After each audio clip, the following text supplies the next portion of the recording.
The Cleveland Browns marked time during the preseason. They won only one game.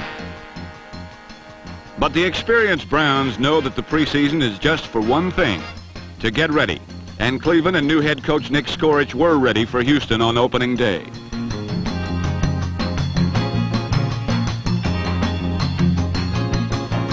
The Oilers' veteran quarterback Charlie Johnson got Houston off on the wrong foot.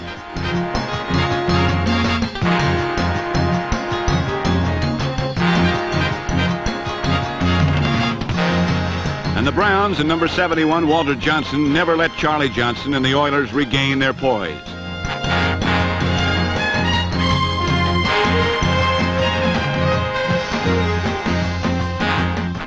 And when number 10, rookie Lynn Dickey, became the dealer, number 88, Ron Snido, took a hand.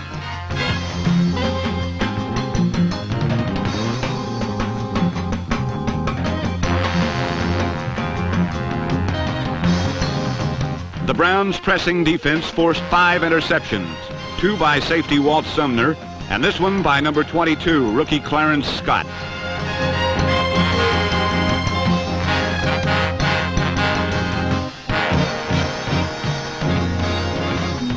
A new head coach cannot be too quick to show pleasure, but what Nick Skorich saw he must have liked. The offense was just as pleasing as the defense. Leroy Kelly and number 35, Bo Scott, bowled for big yardage, with Kelly scoring on 2 one-yard pops.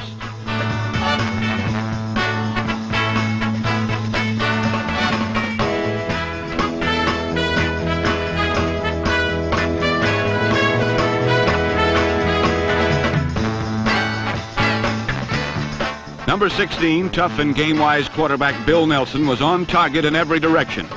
And number 43, Fair Hooker, showed why his flashy meat hooks are considered as good as any in the game. Number 44 was obviously Leroy Kelly, back in full stride again.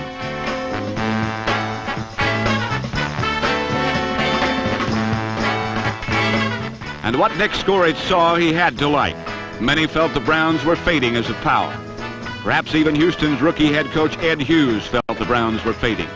Only the Browns didn't get the message, and Ed Hughes' debut was spoiled. The day belonged to old pro Bill Nelson, who hit 17 of 31 passes for 250 yards and 1 touchdown to Gary Collins on a post pattern, of course. The damage was 31-0 Browns.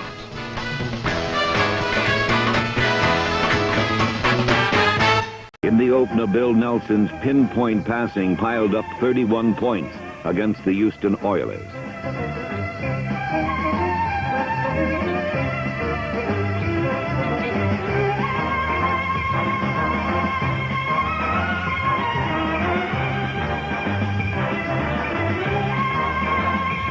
Even more gratifying to Skorich was the performance of his defense, which simply overwhelmed the Oilers.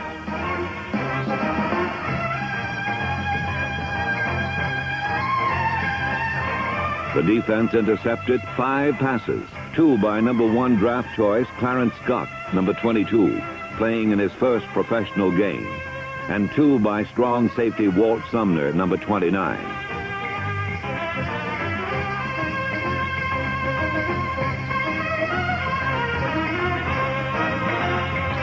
The 31-0 shutout made Skorich's debut a successful one, and the Browns were off to a flying start in quest of a Central Division title.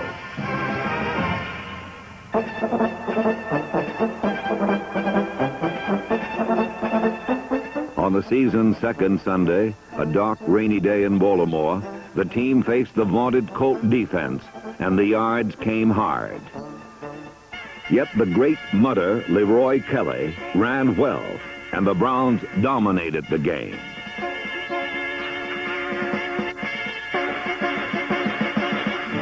But the big story again was the defense, which for the second straight game picked off 5 passes and allowed no touchdowns. The Colts' only 6-pointer came when a Don Cockcroft punt was blocked. It put Baltimore right back in the game. With 9 seconds remaining, John Unitas's long pass downfield was stolen by Walt Sumner, and the Super Bowl champions were beaten.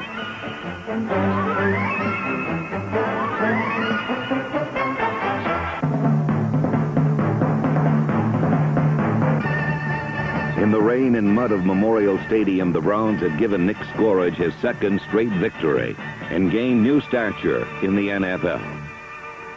In Baltimore's Memorial Pit and part-time quagmire, light-footed Leroy Kelly and the Cleveland Browns showed no respect for the world champion Colts. Slick Colt receiver Eddie Hinton was received rudely by the Browns' Ben Davis and Mike Howell. And number 51 Dale Lindsey reaped the fruit of their meeting and returned it to the Baltimore 6. From there, Leroy Kelly circled into the end zone behind picture book blocking.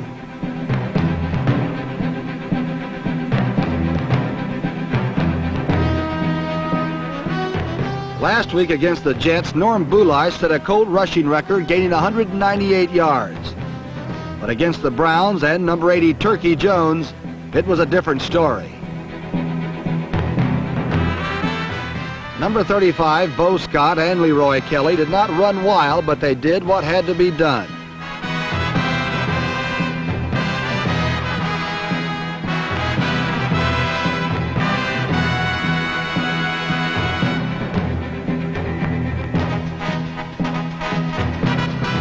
And Kelly accounted for both Cleveland touchdowns.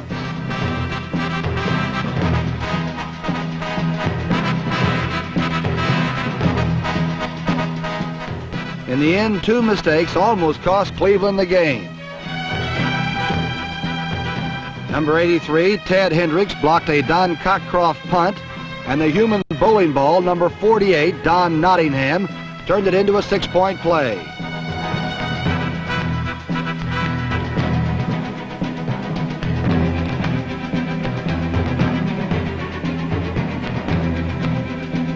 Near the end of the game, number 22, rookie Clarence Scott, left the Browns in precarious field position by intercepting a 4th and 17 pass at the Cleveland 6.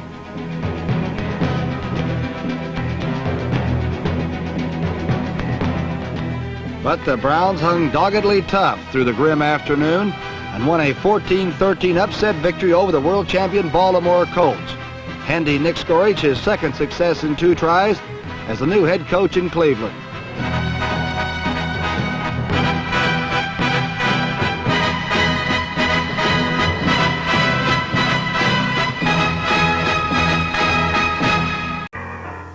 The third game was on Monday night against Oakland, and a national television audience saw Bill Nelson and the Browns at their finest.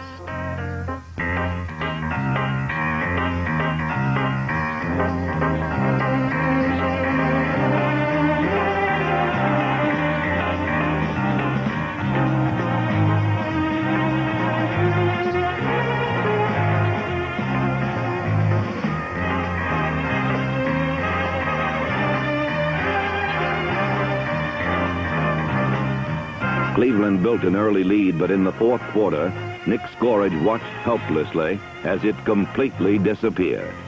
With sudden swiftness, the Browns had suffered their first defeat of the new season. Historically, the Pittsburgh Steelers have been bone tough in defeat, but this year they have big hopes, and they surfaced last week in Cleveland Stadium to fight it out for first place in the AFC Central against the Cleveland Browns. But the Browns are well schooled in finding ways to win, and the Steelers continue to be accident prone.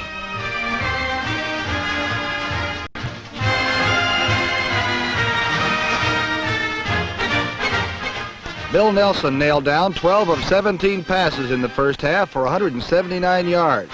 This one by the good helping hands of Bo Scott. And Nelson completed the 64-yard first period drive with a 19-yarder to Milt Morin.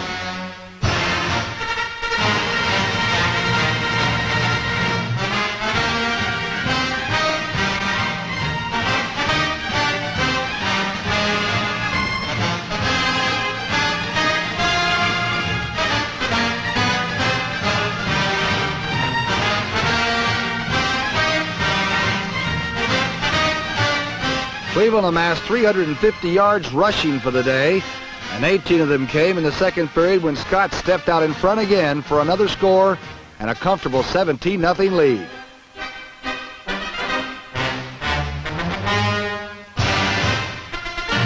Terry Bradshaw managed to make it 20-7 at the half with his 22-yarder to number 88, Dave Smith.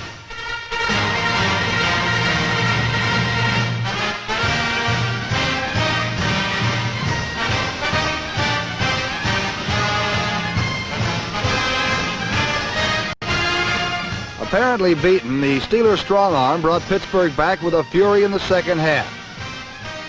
An 11-yard connection to Ron Shanklin made it 20-17 in the fourth quarter, and the game was suddenly up for grabs.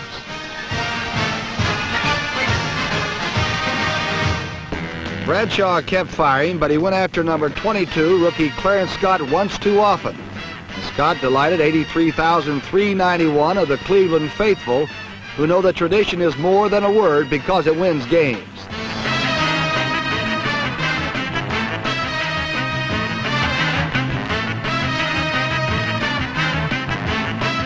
From there, the Browns ate up yardage and the clock until Leroy Kelly squirted 7 yards, making it 27-17 with Cleveland alone at the top of the AFC Central Division, which in Cleveland, by the way, is as natural as cream surfacing. Against the Steelers on the season's fourth Sunday, the Browns bounced back. Led by the running of Bo Scott, they gained a comfortable lead.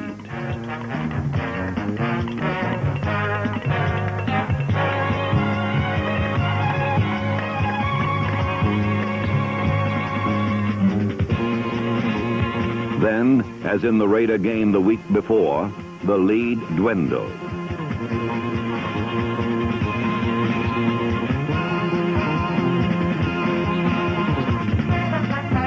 With 9 minutes left in the game, Bill Nelson, aided by 2 stunning third-down catches by Bo Scott, moved his team 86 yards in 8 minutes in a brilliant display of ball control. Leroy Kelly's touchdown capped the victory that gave Cleveland undisputed possession of first place in the AFC Central Division. The next week, a record crowd crammed Cincinnati's Riverfront Stadium and saw the Bengals control the ball game.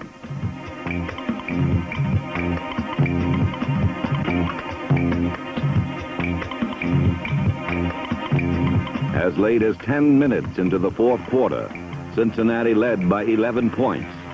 Then the Browns put on one of the greatest come-from-behind efforts in the team's history.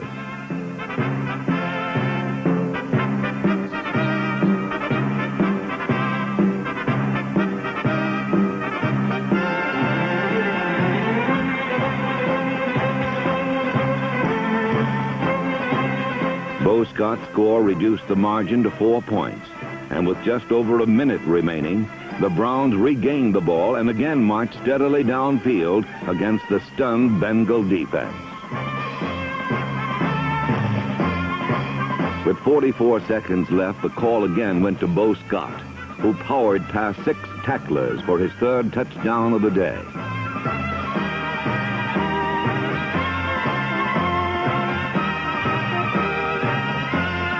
The furious finish was the 4th win in 5 games. And at this point, Cleveland looked like one of the strongest teams in football. Nick Scorage's leadership was put to severe test when the team lost a record 4 consecutive games.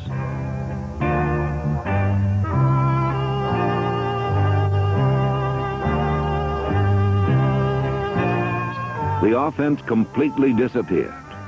The entire season seemed to be slipping away. This was amply evident in the 4th loss against the Chiefs. Pitt's spectacular circus catches kept Cleveland in the game.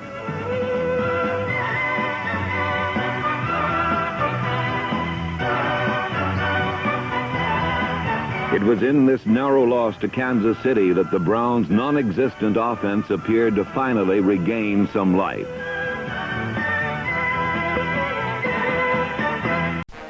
With the wind gusting up to 55 miles an hour, the Patriots and Browns resemble monks journeying to their last meal. But in the end, it was the Browns who feasted alone. New England has ridden the strong arm of quarterback Jim Plunkett toward respectability. throwing to ex-Stanford teammate Randy Vataha and the ex-Bronco Tom Beer, number 82. The Patriots were again moving well, but suddenly it was all over.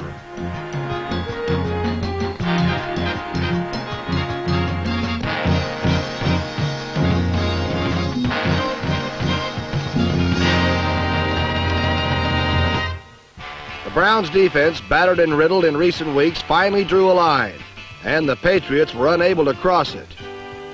4 times the Browns intercepted Plunkett's pitches, twice by linebacker Mike Andrews, number 52, and one spectacular job by Ben Davis, number 28.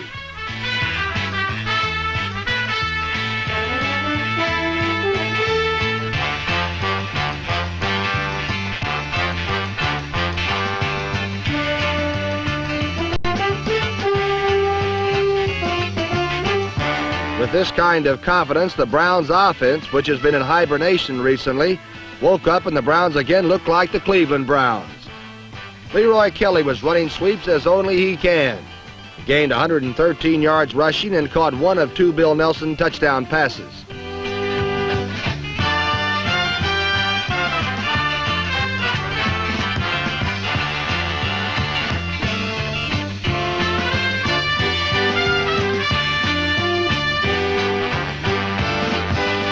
The other TD pass was caught by number 25, Frank Pitts, the former Kansas City Chief, who's becoming Nelson's favorite receiver.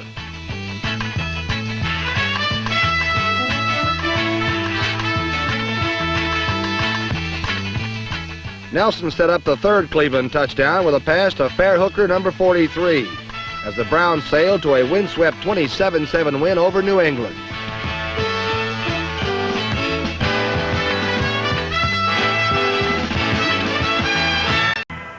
On a windy, dark day against the Patriots, Pitt's presence again proved vital for Cleveland.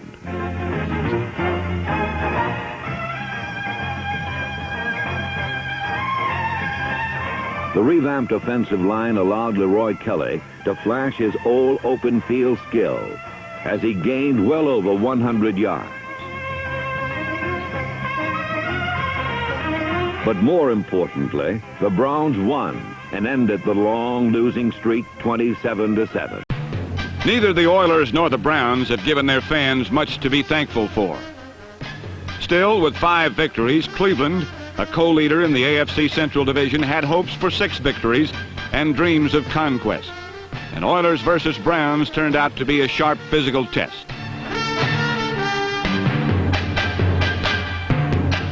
Both teams brought their helmets and shoulder pads, and both teams came out hitting and causing turnovers, 9 in all.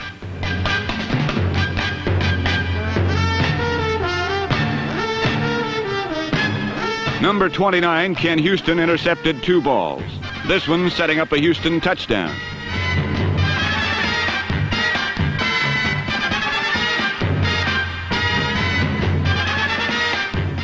On the next play, a halfback pass from Woody Campbell to Charlie Joyner. The Oilers went out in front.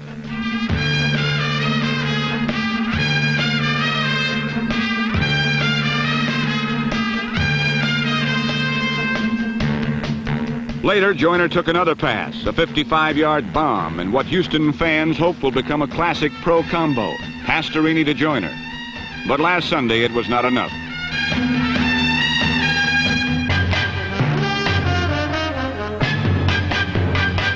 In a game that exploded from a defensive struggle to an offensive show, the Browns won by consistency. The medium-range passing of Bill Nelson loosened the Oilers' grip. Frank Pitts caught a Nelson touchdown pass, and Leroy Kelly and Bo Scott did the rest.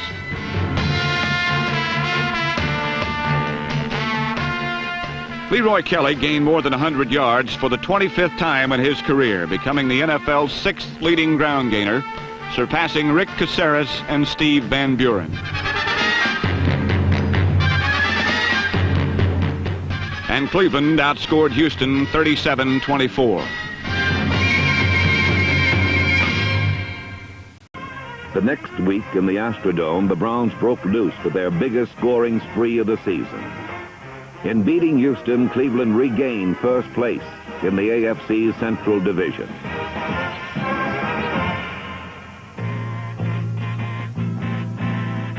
The next Sunday was high drama, as before 83,000 howling fans, the Browns and Bengals met for the Central Division title.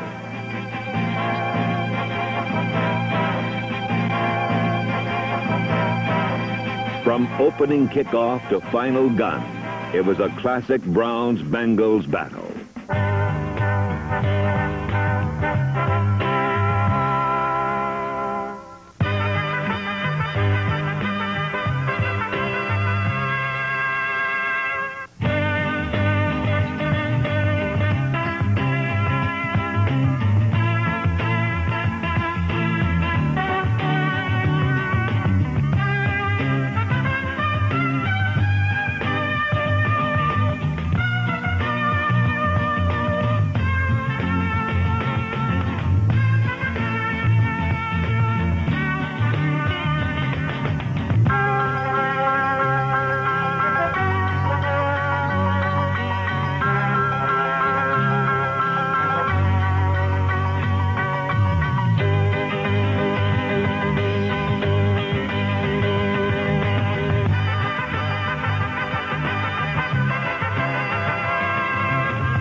Late in the first half, Cleveland trailed by 13 points. Then, with just 12 seconds left, Bill Nelson hit Fair Hooker with a strike, and the Browns trailed by just 6 at the half.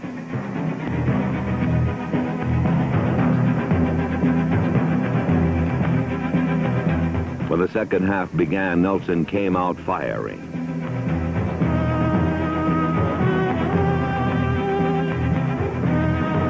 Frank Pitt's unbelievable catch put Cleveland briefly ahead, for Cincinnati came right back to score. With 8 minutes left, the Browns rose to the occasion with a spectacular exhibition of running by Kelly and Scott.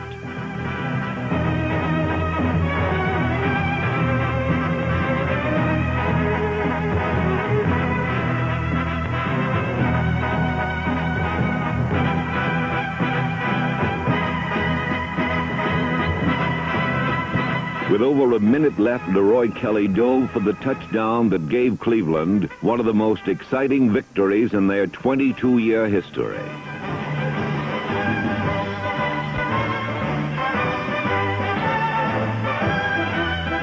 Nick Scourge had the most important victory in his career, for the Browns had risen from the depths of defeat to become the first team in football to clinch a division title. The comeback in Cleveland was complete.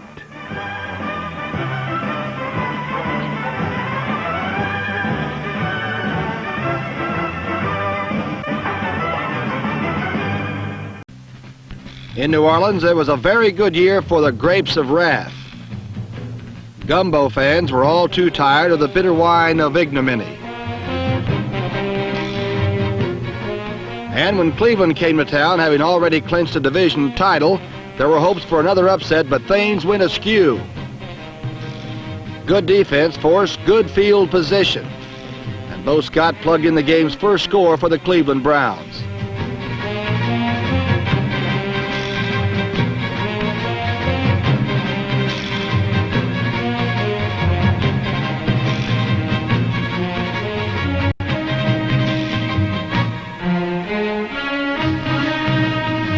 And then Cleveland began a slapstick sequence that left the Saints close, but with no cigar.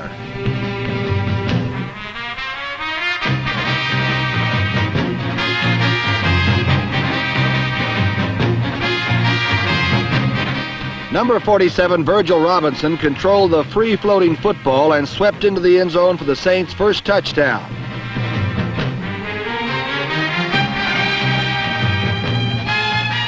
And late in the fourth period, Archie Manning initiated a 4-play scoring drive.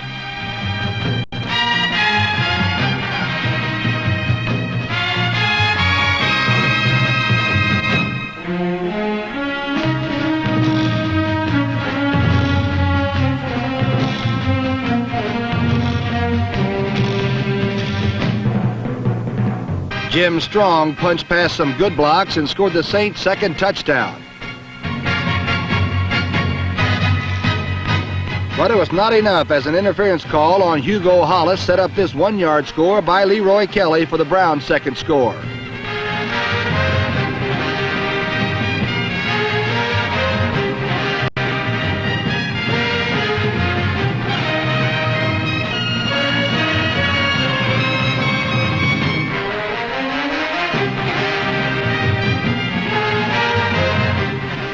And a third touchdown came when Turkey Jones gobbled Archie up, leaving the ball loose for Walter Johnson to fall on in the end zone. The Browns prevailed despite a sloppy game, 21-17. Next were two meaningless games, yet the streaking Browns won them both. In New Orleans, neither team seemed able to hang on to the football.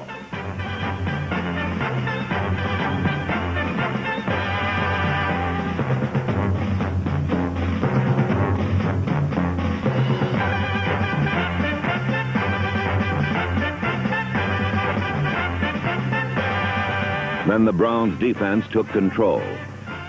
Joe Jones came out of the sky to block a field goal and several Archie Manning passes.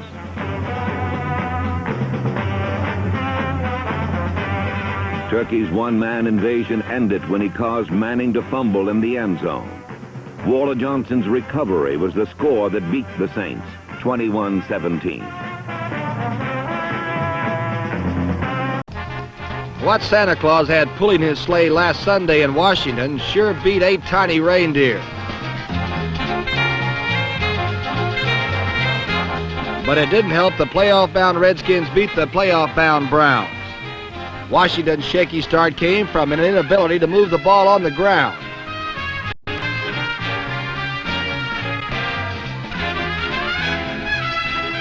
And the Browns took advantage of the situation as Bill Nelson fired to Gary Collins for a 10-3 lead. The lead was short-lived, however. On the next series, Washington's Billy Kilmer connected with running back Larry Brown, and the scoreboard had it 10-all.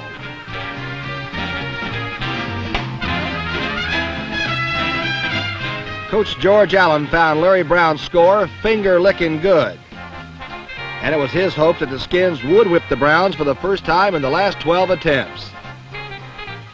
There was no question that the Washington defense was trying a little harder.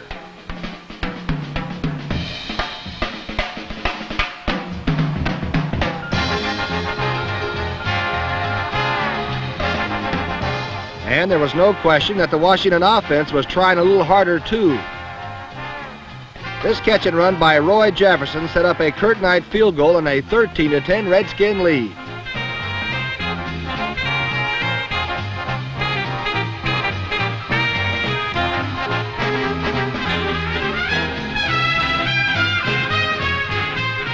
But the Browns were reluctant to let their traditional defeat of the Redskins die, and they came roaring back on the throws of Billy Nelson to Leroy Kelly, which set up the tying field goal.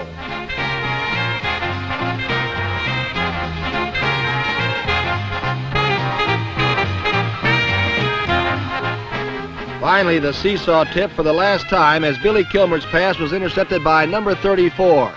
Mike Howell returned it 68 yards.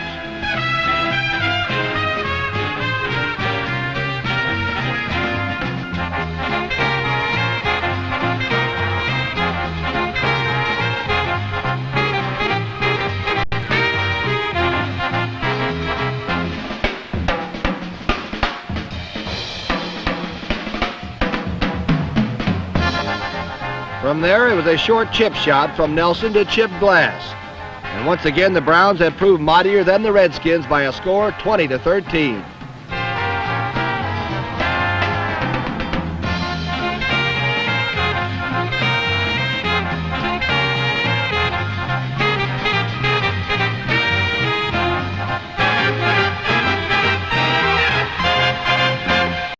Against the rampaging Redskins on the season's final Sunday, Mike Howell's interception was the big play of the day.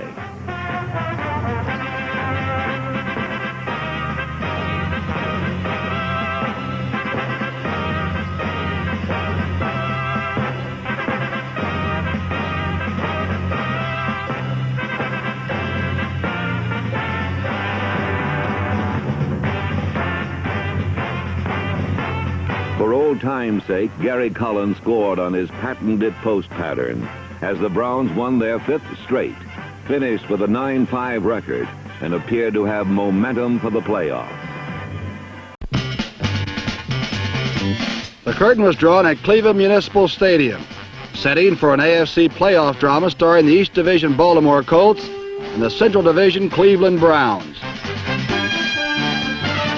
In this, his first year as Cleveland head coach, Nick Skorich led the Browns to the AFC Central Division title. The Browns entered the game with a 5-game end-of-the-season win streak. But to continue the streak, the Cleveland offense faced a tough task as it flexed its muscles against the AFC's best defense. The Colt defense set a club mark this season, allowing just 140 points to lead the conference, as well as allowing the fewest yards both rushing and passing. On their way to the best second-place finish, Don McCafferty had seen his Colts bested by the Browns 14-13. But that was in the second week of the season, and a fellow named John Unitas was just coming off an injury. But he's 100% now for the Browns-Colts rematch. The Colts were not so lucky as number 81 Jack Gregory fought off his blocker and swiped the ball from Tom Matty, number 41.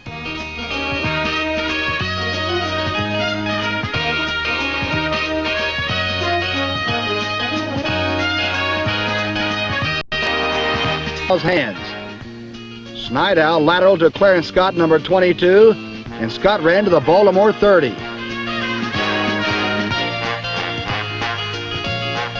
A repeat shows that Snidow actually caught the ball on a rebound off his face mask, lateral before he was tackled, and then watched the fruits of all the labor.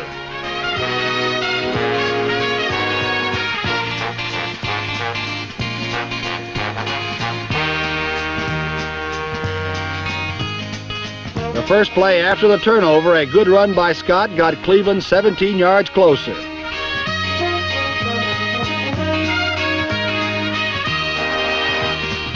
But the Colt defense again refused to give up the touchdown, and Cockcroft kept his head down, followed through, and notched a 14-yard field goal.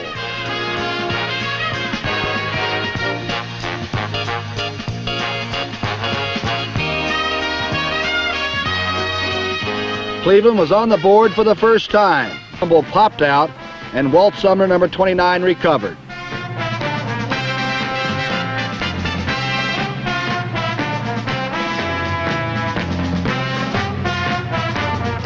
It did little good, while for the Browns, the sun has set on their 1971 season.